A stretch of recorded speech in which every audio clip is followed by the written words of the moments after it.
Hello and welcome back.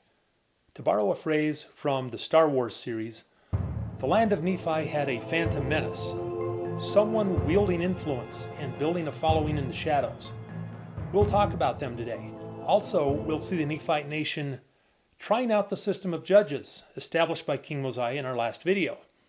Alma the Younger, formerly a wicked young man, now sits on the judgment seat as the chief judge at the head of the Nephite government. Before I get into today's material, which is Alma chapters 1 through 3, I asked a trivia question in the last video that we should answer. What are the names of the three antichrists in the Book of Mormon? We'll meet one of them in a minute, although he's not the Phantom Menace. First, we had Sherem in Jacob 7.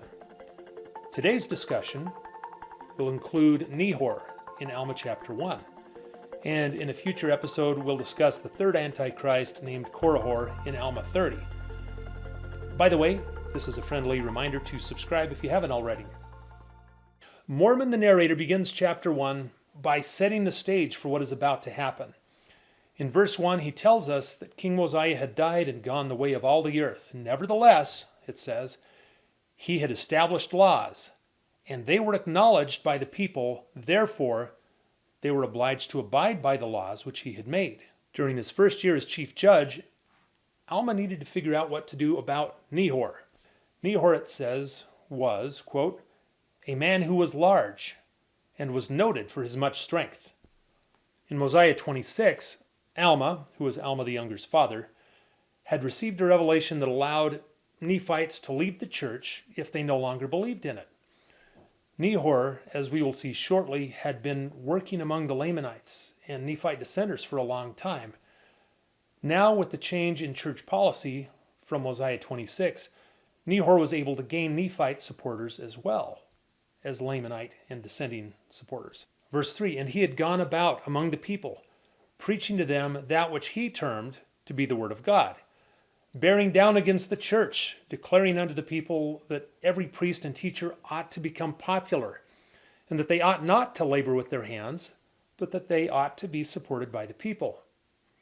So his doctrine was that teachers and preachers should be admired and supported by the people, without having to do any labor. Nehor further taught that God would save everyone. There was no reason to fear, tremble, or worry about one's spiritual state because, quote, the Lord had created all men, and he had also redeemed all men. Therefore, everyone would have eternal life. I should clarify again that Nehor was not the Phantom Menace. We'll meet him in a minute. People believed Nehor's teachings and gave him money. He used his wealth to wear expensive clothing and to establish a church. But although several Nephites liked Nehor's message, not everyone was a fan. One such person, a teacher in the church, was named Gideon.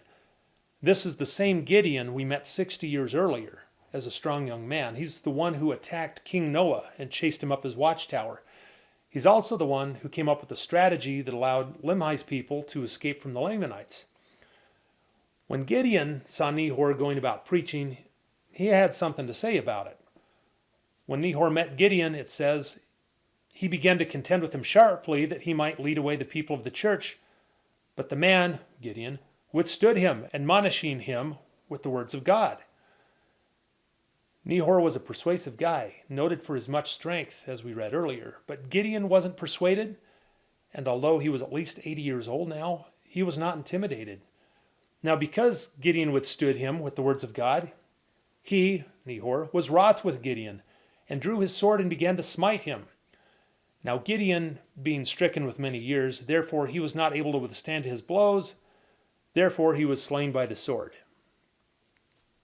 Witnesses brought Nehor before Alma the chief judge, where he, quote, pled for himself with much boldness. I've tried to imagine what argument Nehor could possibly make to justify killing an 80-year-old man with a sword. Maybe he argued that Gideon had provoked him into attacking, or maybe he admitted that his temper had finally gotten the better of him and asked for leniency, or maybe since he was rich, he asked to be given a fine or forgiven since this was his first offense. It doesn't say. It just says he pled with much boldness. But Alma was not persuaded.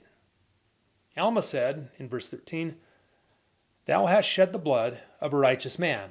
Yea, a man who has done much good among this people. And were we to spare thee, his blood would come upon us for vengeance. Alma said that the Nephites were ruled by laws. So no matter how persuasive Nehor's arguments might be, the law, which was written by King Mosiah, had been ratified by the people, and it required murderers to be slain. So Nehor was taken to the top of the hill Manti, where he acknowledged that his teachings were contrary to the word of God, and there he suffered an ignominious, which means shameful or disgraceful, death. But Nehor's influence lived on. Quote, "For there were many who loved the vain things of the world." His followers continued to preach the doctrine of wealth and material prosperity and persecuted church members. This persecution was a real trial for some church members, and they left the church entirely because of it. Many left, but most didn't. Instead, they humbly and steadfastly kept the commandments of God. Church leaders labored alongside the members of their congregation, considering themselves to all be equal. Church members provided food and clothing to people who needed it, regardless of church membership. They wore simple clothes, which were described as, quote, neat and comely. Those who didn't belong to the church, by contrast, quote, did indulge themselves in sorceries and in idolatry or idleness, and in babblings and in envyings and strife, wearing costly apparel, being lifted up in the pride of their own eyes, persecuting, lying, thieving, robbing, committing whoredoms, and murdering, and all manner of wickedness. And this led to an interesting outcome. By obsessing over riches, Nehor's followers developed habits that made them less able to obtain them. By contrast, church members worked to help one another and didn't care about showing off. And thus, verse 31 tells us, and thus they did prosper and become far more wealthy than those who did not belong to their church. After Nehor's execution, we fast forward about 4 years. The Nephites were in a state of growing contention and confusion. Animosity between church members and non-members increased, and a man named Amlici, who was after the order of Nehor, did what he could to fuel the flames. Nehor, we discussed, had wanted religious teachers to be popular and be supported by the people, and they should be free to teach whatever religious beliefs would attract the most significant following. And Amlici was after this order. Now, for the story of Amlici to make sense, we need to make a quick detour to discuss a matter of translation. In the book of Alma, we'll meet two groups of dissenters: the Amlicites, who are mentioned in Alma 2 and Alma 3, and the Amalekites, who are mentioned in chapter 21 and onward. But it now seems likely that they were one and the same group, and Amalekite is simply a misspelling of Amlicite.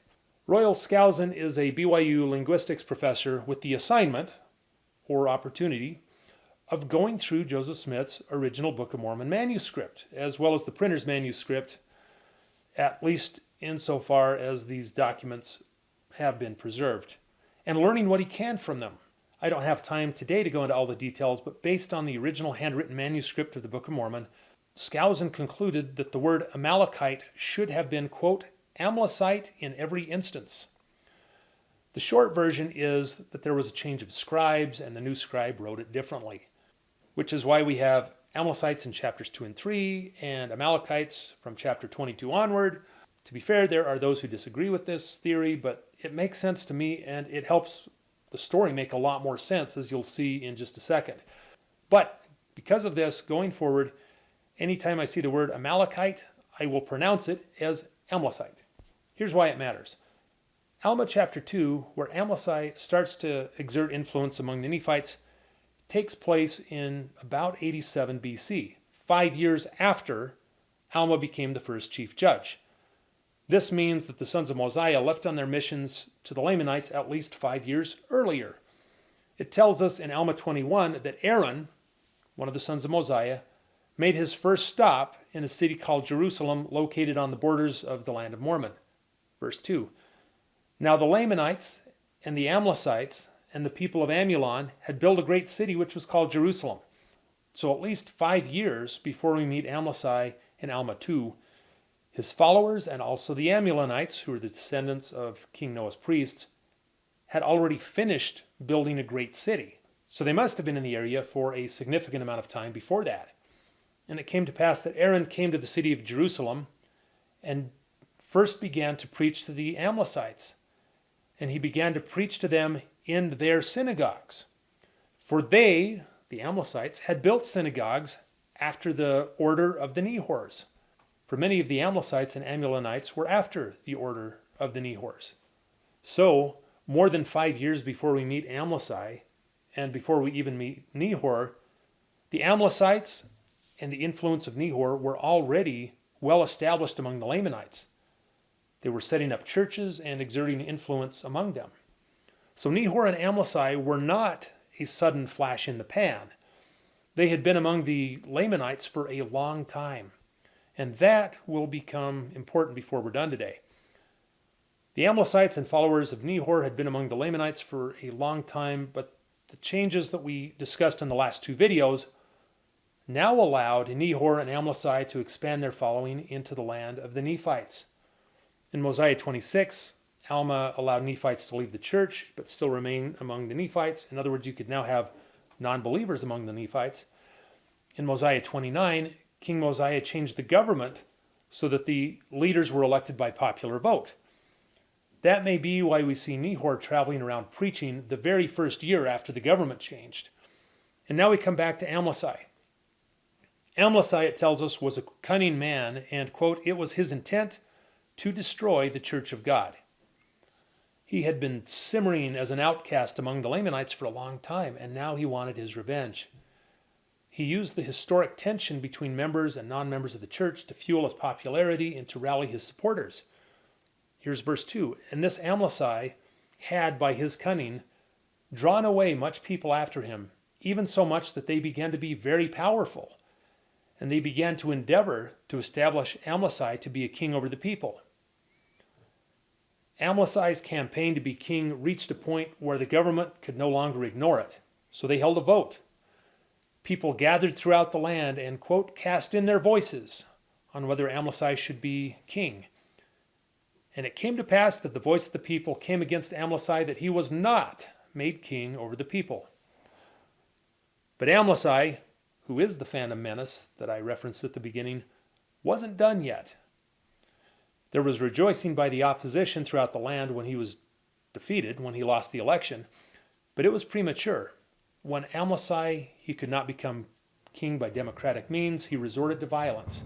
He persuaded his followers to officially separate from the Nephites and form their own independent nation.